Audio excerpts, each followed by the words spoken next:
Eating disorder recovery and finding love and appreciation for our bodies. So, one of the things that the eating disorder is going to tell every single one of us when we go through recovery is that we cannot trust our bodies and what will happen if we do not have the eating disorder, i.e., like when we start to go through recovery, the eating disorder is going to get very upset because as you do recovery-based behaviors, you are getting one step closer from not having an eating disorder. And like I've said before, consistency is key. But the other thing is the eating disorder is going to try to tell and convince you that you cannot trust your body. You cannot trust your body to take in proper nutrition and function, really. I mean, is what it comes down to. And for a lot of people, the number one fear with eating disorder recovery is weight gain. That was my fear. I'm sure that's a lot of other people's fear.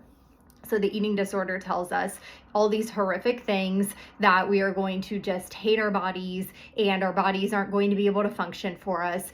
And what I have to say to that, being on the other side and in full recovery, is we are able to create a relationship with our bodies where we love and appreciate our bodies for every single thing that our bodies do for us.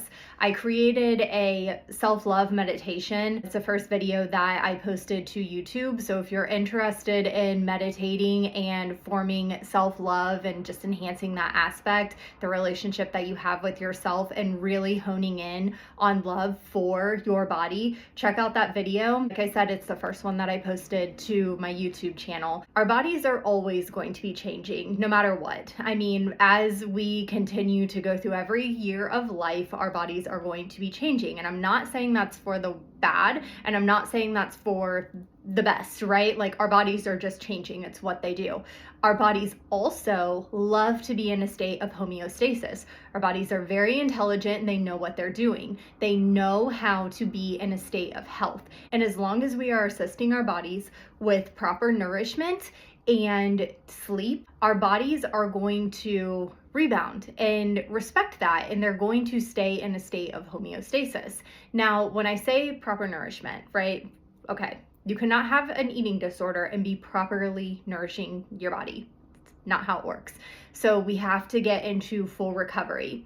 A lot of us have likely been in energy deficit. I definitely was in an energy deficit for years and years and years.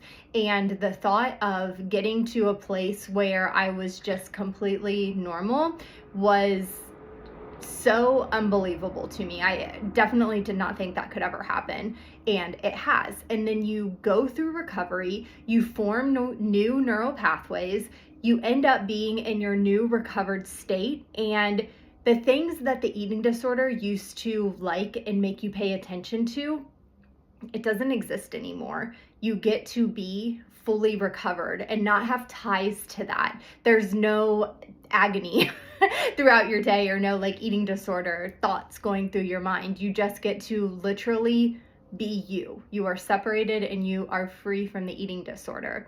And our bodies do know what to do. We go through a state where, yes, there is probably going to be weight gain. Okay, that is completely normal. That is completely appropriate. If we're malnourished, then we certainly need to gain weight to get to a state where our body can operate from a functionally optimal standpoint. We don't want to go through life having a malnourished body. So we have to nourish our body appropriately.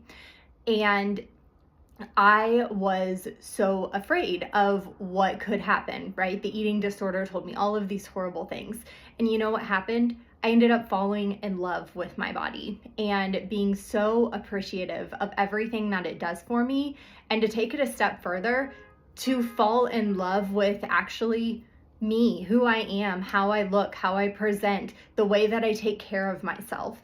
And that's not just, it's not like I'm saying I only like me because of physical appearance. That's not it at all. But what I am trying to get across is when I was sick, when I had an eating disorder, my eating disorder told me that there is no way that I could have a body that I loved, appreciated, respected, enjoyed, that functioned for and with me, and that I just was in love with. That was definitely not an option that the eating disorder gave me. And you know what I decided? Ultimately, I decided that whatever I was going to end up with was going to be better than dying. So I went with full recovery and I did all of the work. And then now I'm on the other side and I'm literally like, bro, I love you. You know, like I love this body and everything that she does for me and how I get to take care of her and actually provide her with proper nourishment as well as all of the mental stimulation and just letting myself grow and expand and thrive in multiple areas. Okay, like when I had an eating disorder, it was very like in the box and I couldn't do anything. Now that I'm recovered, it's just a whole new state of being and it's so amazing. And I just want to remind everyone that full recovery is 100% possible.